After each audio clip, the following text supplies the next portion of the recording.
Hey everyone and welcome back to Aliens on Toast Gaming, and today we are doing another Isle Dino Dossier Spotlight and Analysis. Today we are looking at the Psittacosaurus, the parrot lizard. As you can see, we've got a general overview of the taco, and this is the first dinosaur in the herbivore branch when you're playing progression in the Isle. So you're probably quite familiar with this guy. If you've played herbivore before, you have played the taco. So let's get into some of the information. So first off, the Psittacosaurus. So just like the Pteranodon, the P is silent. Its discovery was by Osborn in 1923. So this guy is pretty old. He's older than World War II. He lived back in the Cretaceous period, which was 97 million years ago, and he was nicknamed the parrot lizard. Most predominantly, I'm going to guess, because he had a nice parrot-like beak. Meaning he could probably eat most types of vegetation, just like parrots today. A lot of parrots will be opportunistic. They will pretty much eat anything they can, from fruits to nuts to berries to insects. There are differences, of course, and I'm not going to be 100% correct across the board on that, but they are pretty versatile, those beaks of theirs. So let's get up into the top information, the vital statistics. So the Psittacosaurus is a herbivore, as we discussed earlier. 2 meters long? Wait, hold on. Let's zoom out here for a second. This little guy is 2 meters in length? Holy moly, okay. So I always thought this guy was like maybe between ankle to knee height. That means this guy is huge. He is 0.91 meters tall. He's 3 foot, so he's like German Shepherd size, which I guess makes sense with that silhouette in the background, but that means this guy is way bigger, and that means my perception of dinosaurs in the Isle has been off for ages. Wow, okay. So the weight class of the Psittacosaurus is very light. He's only 20 kilograms, which means, yes, he kind of fits the profile of a large dog, maybe a German Shepherd or a, well, I guess he's probably lighter than a Great Dane. But Golden Retriever, like that kind of weight size.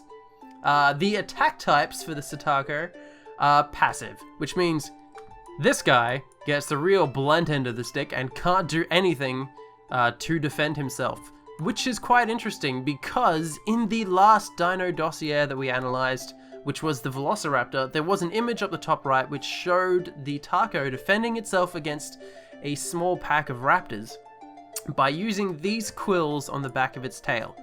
And the picture depicted the quills sticking into the snouts and, well, basically flesh of the raptors, making it pretty much impossible to bite the tail end of the taco. But up here we have confirmed that it is passive. This dossier does not mention that as an ability. Visual acuity is limited night vision, which is, if you've played the Isle, a complete lie, because the taco has one of, if not the best, night vision available in-game.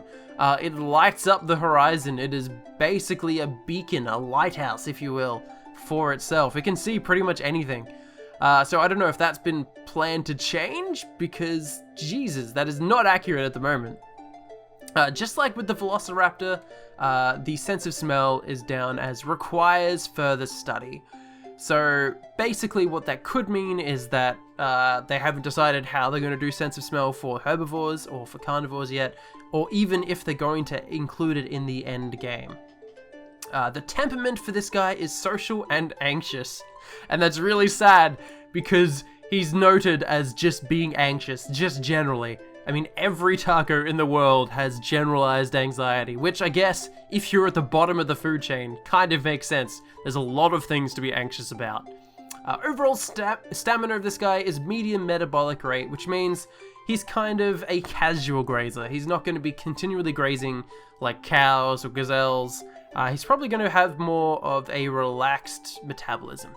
He's going to be grazing when he wants to, relaxing, chilling throughout the day. He doesn't have to be constantly eating.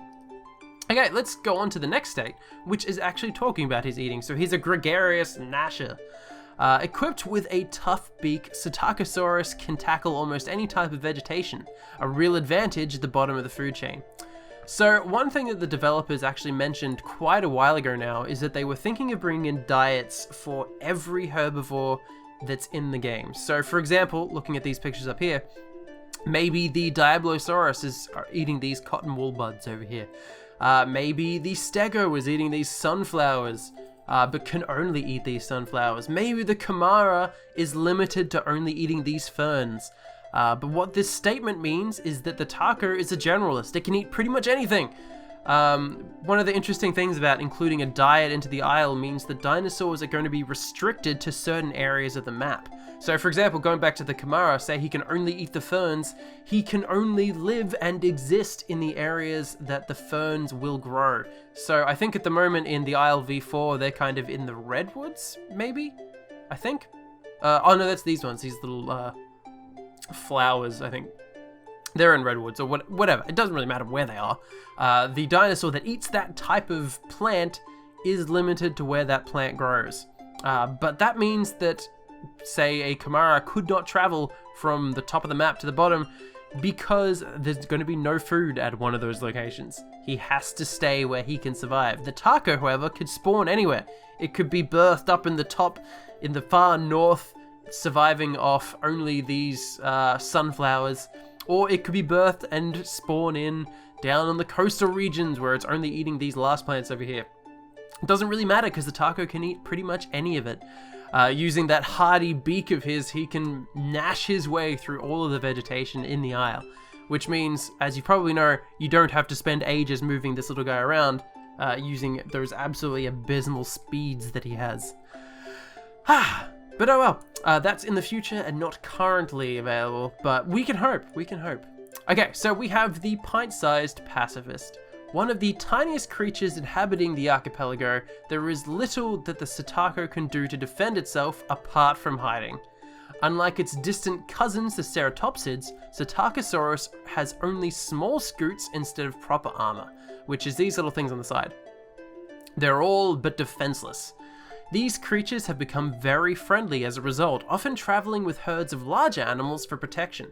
You can actually see examples of that in real life. So for example, say you're walking along the African savanna, it's not uncommon to see groups of herbivores gathering together for mutual protection. You might be able to see a herd of wildebeest, and roaming amongst it is tinier types of gazelles. So maybe the smaller gazelles are more in tune with their environment. They're more capable of picking up the sounds of approaching lions or hyenas or other carnivores that might be roaming the prairies. And they're going to alert the larger carnivores to their presence. Maybe that is going to be the role of the taco. At the moment, if a taco is roaming amongst shants, you're very unlikely to notice the taco. So maybe in the future, the taco might have some kind of capability of warning its herd mates that there is danger nearby. It's going to encourage kind of a symbiotic relationship between the two. That could be something that happens in the future. I'm just speculating at this point. But that would be very cool to see if Psittaco wasn't just useless, if he wasn't just step one in a progression through the line, whether you wanted to have maybe 2 or 3 tacos in a herd for your protection. So it encourages people to play that class. It encourages people to play as this tiny dinosaur. And just like I mentioned last time, these dossiers were at one point canon. And that brings me to my next point, which is pointing out figure 3 here, which says, a crouching Psittaco hides from a predator in the brush, which, as you can see, he is doing a marvelous job. I cannot even see that taco up there. He is just absolutely camouflaged. But obviously what's probably happened is the development on this dossier was not completed before the idea got canned and swapped to the current version of the dossiers that we have at the moment, which is just that grey background with the silhouette of the dinosaurs next to a silhouette of a human for size reference. And it's got kind of some of these stats down the bottom. But it's not as interesting as these. I like these dossiers. They're kind of static, as you can't really change a lot of this stuff without changing the entire design to kind of accommodate it. For example, say you decided you wanted to change how big the taco was. You would have to go in there, edit the original document to say, hey, he's now 1.95 meters instead of 2 meters. Then you have to re-upload it, reapply it. That's a new update for the game. I kind of understand why they went with a kind of easier back-end production for this, but the design for this looks so much cooler. The current design for the dossiers that are in-game are a little bit lackluster. I'm a little bit disappointed with them. It would be really cool playing through the Isle, maybe as a human, maybe as a dinosaur, depends how they would want to do it, and maybe finding caches of dossier notes. Or maybe when you're playing as a human, you have to play a role that studies the dinosaurs. Maybe for a couple of hours, you have to track an allosaur, or a shant, or a taco through the brush and gather notes and figure out, you know, what it eats, how big it is, how anxious it is in general in life. Ask it a bunch of depressing questions, see how it reacts. But that could be a really cool gameplay thing, and I'm kind of sad that they've canned this entire idea just to go with that boring grey background with silhouettes option. I mean, it works, there's nothing wrong with it, it's just not as visually appealing. But now that we've finished this, that leaves us with the main detail, the main image of the tiny taco here. And let's start with the back end, which is these decorative quills. So we saw in the Velociraptor an image depicting the taco defending itself against a small pack of Velociraptors using these quills. And it looks like there's some sort of modified feathers, maybe without the actual feather part that you would recognize, but definitely having that quill. So maybe what was originally planned was that these could be light enough but strong enough to maybe detach and stick into the face of attacking dinosaurs, so that if you were playing something like a Velociraptor, yeah, you could get around, you could attack the front end. But dinosaurs such as an Allo or a Carno are probably less inclined to attack because their whole mouth is going to fit around the taco and is going to get speared by these pointy spines at the back end. Unfortunately, that has not been hinted at, has not been addressed at all by the developers. It's just that one picture in that one dossier, which is now scrapped, but at one point was 100% canon, was going to be included in the game. So it'd be really interesting to see if they do anything with that, other than just making it decorative. Even if it does go decorative, maybe certain skins will have a male and female equivalent, like, not necessarily that would have any use, but maybe there's there's the raccoon skin for the taco at the moment, but maybe there's a raccoon skin with a brightly colored decorative quills, and one with more of a subdued, just to show that there is more than just, this is a random growth that's happened on the taco, and that there is a actual biological function for them. That would be really cool. So we can see here that this guy has a light body build. He is not a strong, muscly dinosaur. He's only got weak legs, which means if you've ever played the taco, he can't move very fast, and that is very much echoed in-game. Trying to escape from anything as a taco is ridiculous. You can't run, you can only hide.